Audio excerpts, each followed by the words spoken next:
Michelle and I were married in June 12th, 1993. We've been married 22 years now. But what I didn't know, it would take 16 years after that for God to bring me a child. We learned shortly after we were married that we would not be able to have kids. It was very unlikely we were doing that. I remember we went to the gynecologist. We had the test done that one needs to have. And when we were sitting there and the doctor walked in, you could tell by the look on his face the news he was getting ready to transmit.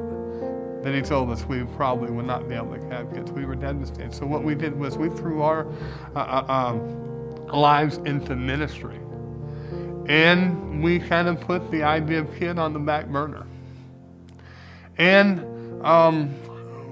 then there was a turning point where we decided to adopt or go through the process. We were at Christmas at my family's house, and we were doing the traditional things that we normally do. We were having dinner. We were opening up presents, and the kids were opening up their presents. And as we were leaving, I could tell the sadness that was on Michelle's face. And I asked her what was the matter on the way home. She said, "I'm having another Christmas without a child." I think it was in April. Michelle and I decided to really pray because even though we were going through the adoption process, we weren't sure what kind of child when we adopt someone 3 years old, 4 years old, or whatever. So Michelle began to pray one day when we were on our way to Michigan to visit her family, and she just prayed about this. And the next month, God opened the door, because I was in the I was doing substitute teaching as well as being an adjunct professor, and I walked into a special needs classroom that was a preschool special needs classroom. Now, I have a master's degree. One of my master's degrees is elementary education. I am not equipped whatsoever to teach those kind of little kids.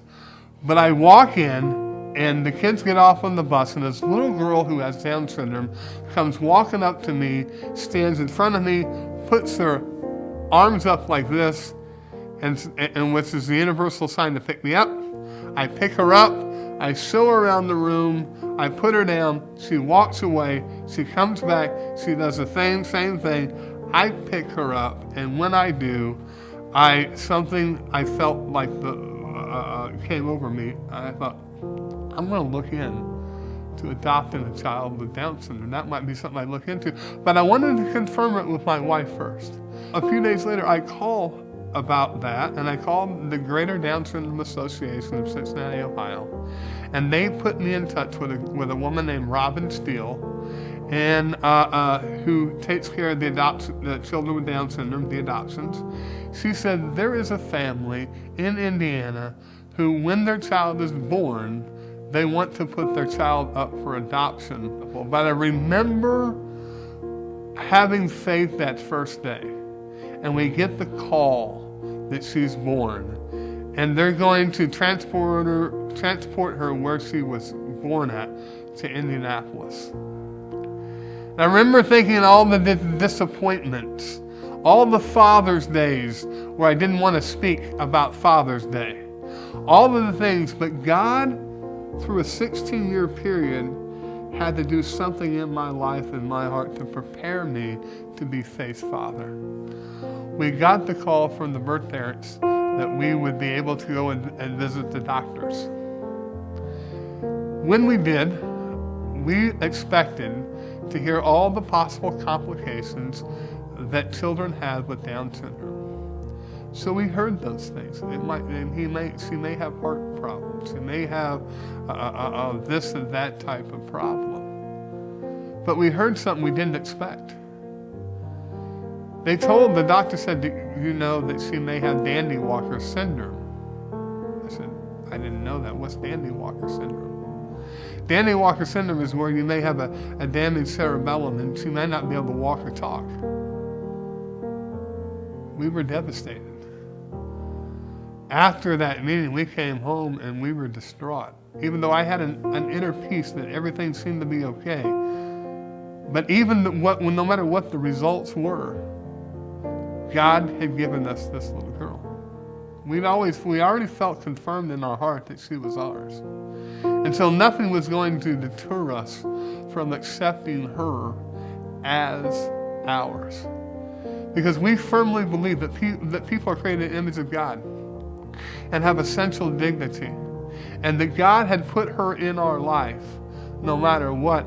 And He would give us the grace to be her parents despite of what any kind of ailment that she may have.